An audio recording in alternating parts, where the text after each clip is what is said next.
Goeiemiddag, ek is Anna Joubert. Ek gaan lees uit Spreuke 6, vers 16 tot 19. Hierdie 6 dinge haat die Here, en 7 is vir sy siel 'n gruwel. Trotse oë, 'n leeuenagtige tong, en hande wat onskuldige bloed vergiet. 'n hart wat onheilsplanne beraam, voete wat haastig na die kwaad toe loop, een wat as valse getuie leuns uitstrooi en tussen broers tweedrag saai. Ek het nou al 'n hele paar jaar agtergekom dat meeste mense doen hierdie. Hulle doen dit. En dan sê hulle met hulle monde, hulle is Christene, wat ek sou sê in aanhalingstekens. Want hoe kan jy 'n Christen wees, 'n Christusvolger, en jou dade bewys die teenoorgestelde? Dit wat jy doen, dit wat jy sê, is nie volgens die vrugte van die Gees nie. En in Jakobus 1, laat ek dit gou opsoek. Jakobus 1,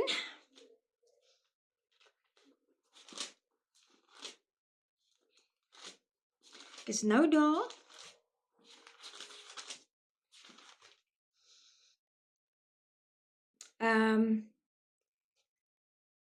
Jakobus 1, vers 14. Nee, is nie daar ene nie. Ek is nou by hoofstuk 2, ek moet by hoofstuk 1 wees.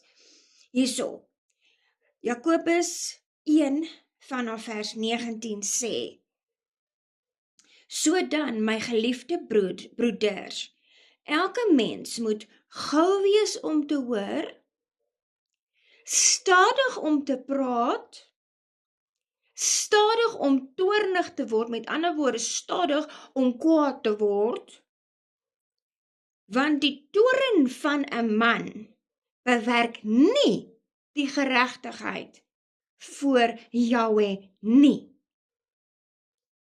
Daarom, dis vers 21, doen afstand van alle vuiligheid en oorvloed van boosheid, en ontvang met sagtmoedigheid die ingeplante woord, wat in staat is om julle siele te red. Nou, al daardie skrif sê wat 'n volger van Jahweh, 'n gesalfde, in die Bybelse tyd het hulle gepraat van die volgers van die woord, die weg en die waarheid, wat Yeshua is, het hulle gedoen. Dit sê vir ons wat ons moet doen en waarvan ons moet wegbly. Nou, indien enige van ons, sê nou net hy kom nou, en hy vind jou tussen 'n klomp leienaars. Jy's gered, jy's bloedgewas, maar jy sit tussen 'n klomp skinderbekke. Gaan hy jou saamvat? Nee, want wat soek jy daar? Wanneer hy kom, indien hy nou kom, en jy is tussen 'n klomp kwaadpraters, gaan jy saam? Nee, jy gaan nie, want wat soek jy daar?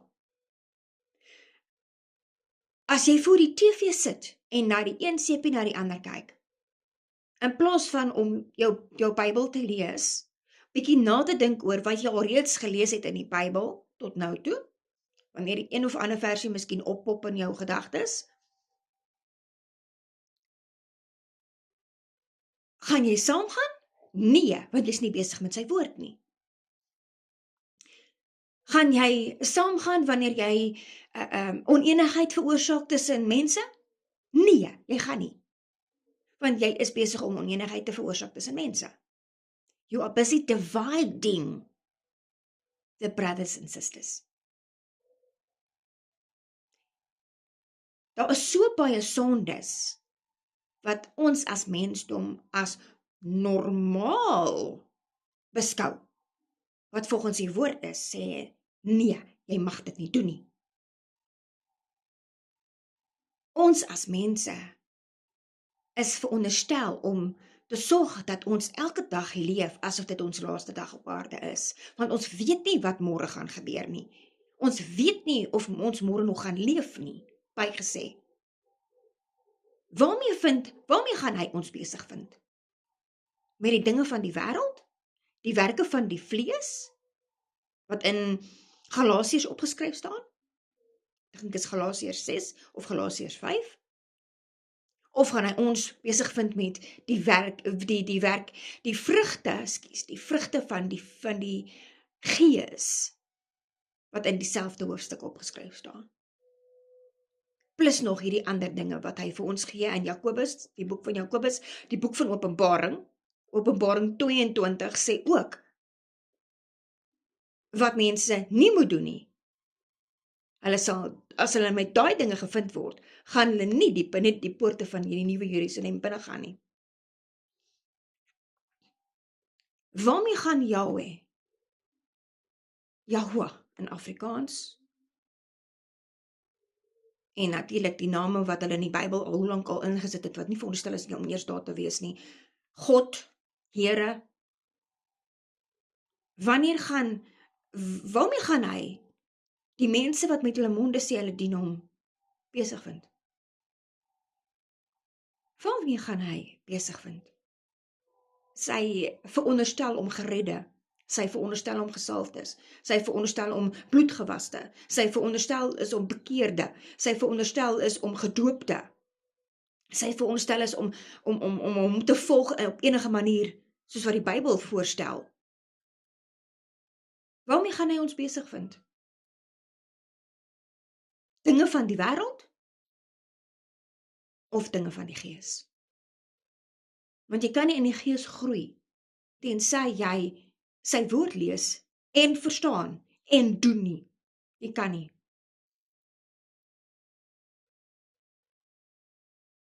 Waarmee gaan hy my en jou besig vind? Indien hy nou sou kom, waarmee? Dis hoekom dit belangrik is vir elke persoon om daagliks om verskoning te vra, om vir hom te sê, Papa, vergewe my, en die sonde by die naam te noem, want elke liewe ene van ons weet presies wat ons verkeerd gedoen het. Ons weet. Die erkenning is die moeilike ding, want mense wil nie graag erken, hulle doen dit of dit of dit of dit of dit nie. Hulle wil dit nie erken nie. En daardie hardkoppigheid om dit nie wil te erken nie, kan mens se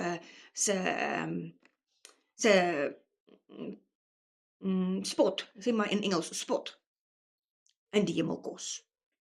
Want in die Nuwe Testament staan daar, nee, ek dink dit is in Psalm 51, staan daar, geen jot of titel moet aan ons gevind word nie. Dit is nou sonde. Die Bybel praat van die sonde. Jot of titel, dit moet nie in ons lewe gevind word nie. Een klein sondetjie wat ons nie bely nie, wat ons nie om vergifnis voorvra nie, sal ons plekkie kos. Dit sal. Een dingetjie wat jy nie wil erken nie, want jy is bang die mense gaan dit of dat van jou sê. Wie dien jy? Die mense? Of Vader Yahweh? Wie? Wie is die een wat jou geskape het, vir my en jou? Die mense? Of Yahweh? Wie? Jy kan nie twee dien nie. Maak reg voordat dit te laat is. Sy tyd is daar. Toe ek in Oos-London was, het hy die Gees alreeds laat weet, want my ore het dit gehoor, terwyl ek besig was om te bid. The coming of the Lord is nigh. Dit beteken, sy koms is voor die deur. En hy het ook gesê deur die Gees, dat die bloed lê dik op die grond van Suid-Afrika. En ek veronderstel die res van die wêreld ook. Mense moet op hulle knie gaan, of staan, of hoe hulle dit ook al doen, en vir Vader vra om vergifnis. En wegdraai van die bose af. Met ander woorde, dit nie meer doen nie. Want hoe meer mense boosheid doen, hoe minder gaan Vader intree. Elke keer as jy iets sleg doen, iets wat die Bybel sê, moenie doen nie, dan tree Papa terug. En hy tree terug. Die Heilige Gees tree terug. Hoekom? Want hy wil in 'n heilige tempel bly. Jou liggaam is sy tempel. Hy wil in 'n heilige tempel wees, 'n skoon tempel, 'n rein tempel. En hy kan nie daarin bly as daar 'n jot of 'n titel, onbekende, onerkende, onvergifnis gevraagde sonde nog daar binnekant is nie. Jou liggaam moet skoon wees, geestelik, om die hemele te kan beerwe. Om in die paradys te kan loop, wanneer die tyd daar is. Om hom te kan ontmoet in die lug, soos hy sê.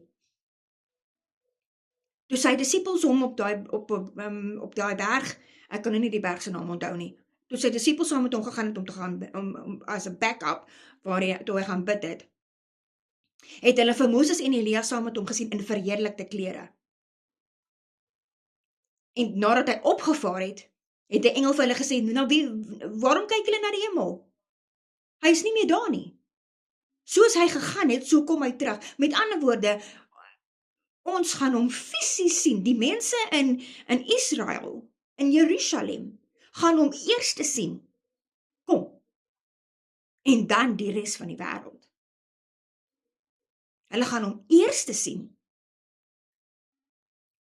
Is ons gereed om hom te ontvang? Is ons gereed om te gaan? Is elke liewe sondetjie wat gedoen is, bekeerd van, erken van, om vergifnis gevra van? Is dit? Want is dit nie, is daar probleme. Dan bly die sogenaamde gelowiges agter. Die sogenaamde pastore, bishops, ministers, wat ook al hulle genoem word. Dan bly hulle agter. Want hierdie een is jaloers op daai een. Hierdie een beskinder daai een. Hierdie een besteel daai een. Hierdie een het 'n verskriklike groot opinie oor daai een. En hulle vertel dit nooit vir die persoon teenoor wie hulle dit het nie. Hulle vertel dit vir mense rondom hulle. Met ander woorde, hulle klim in die karakter in van die persoon. Deur 'n geskinder. En dan sê hulle, oh, I'm a Christian. Oh, God is good. Maar gaan kyk jy deur die week, hoe hulle bly? Gaan luister na hulle kinders wat hulle groot maak? En jy hoor net mooi 'n ander storie. Net op 'n Sondag is hulle Christene. Die res van die week is die duiwel hulle pappa. Maak reg voordat dit te laat is.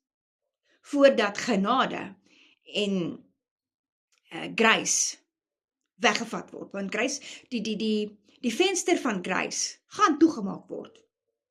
Dit staan in die woord. Dan gaan daar nie meer kanse wees nie. Die Heilige Gees sal jou nie meer kan aankla dat dit of dit verkeerd is wat jy gedoen het nie. Jy moet gaan op dit wat jy al reeds weet omtrent die woord.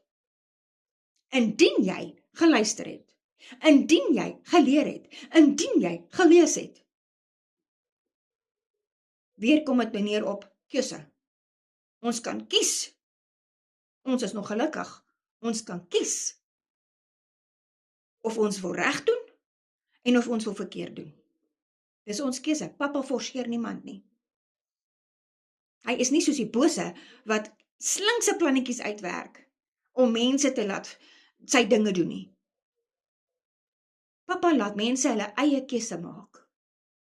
En dan sal hulle natuurlik ook die repercussies moet deurgaan wat die gevolge is van daardie keuse. As jy die regte keuse gemaak het, sal jy geseën wees.